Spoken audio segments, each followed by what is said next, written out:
Thank you for joining us on the program, Johannes. Oh, please, just call me the great Johannes Gildersleeves. Okay. Well, thank you for coming. Now, since your early days of operatic performance, you've had countless successes, from your role as Isaac Mutere, the nomadic earth spider in Caligastro's Transfigurations, number 32. You wowed us as all three heads of Hecate in Adeline Calliope's hilarious comedy, The Sisters Midwithers. And some say quite bravely as Little Papa Bawa in The Trial of Asase's Spirit. There are countless more, of course, but what comes to mind as your particular favorite over the years? Well, Andrew, I must say it is rather hard to keep up, with centuries of award-winning performances, walking many a spectral stage, but if you had to put a wand to my head, I would say the role of the great unspoken from Agnolo di Corso's Tragedy of the Third Age, the somewhat lesser-known portentous work in which I appear to the audience as a 16-foot-tall monstrosity.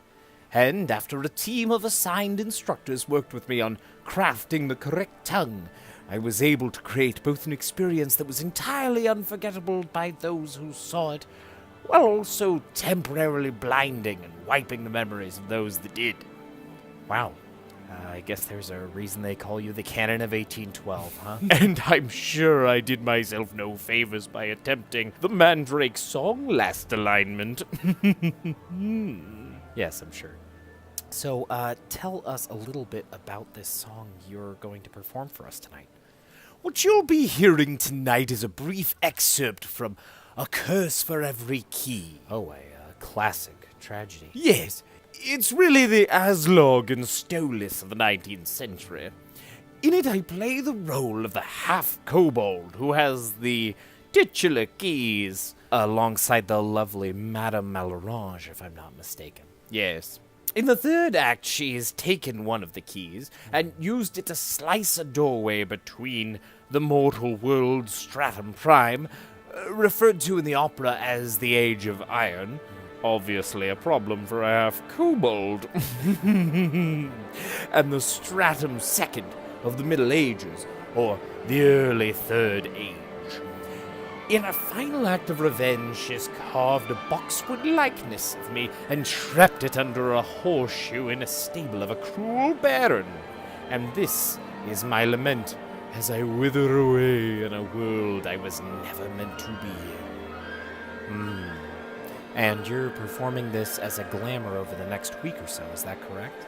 Indeed, we'll be showing live in the Von Worms Opera House, and then as a projected apparition over the next week in 8 major cities. Another Gildersleeves glamour for the history books, to be sure.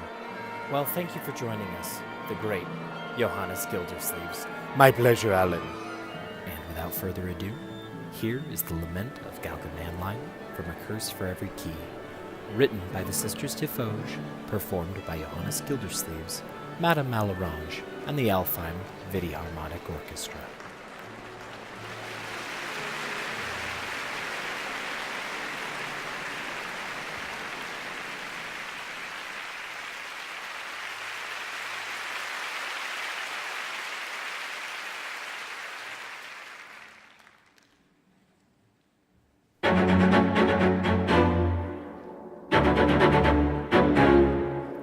Here with a lesson learned from she, with fingers upon the iron key.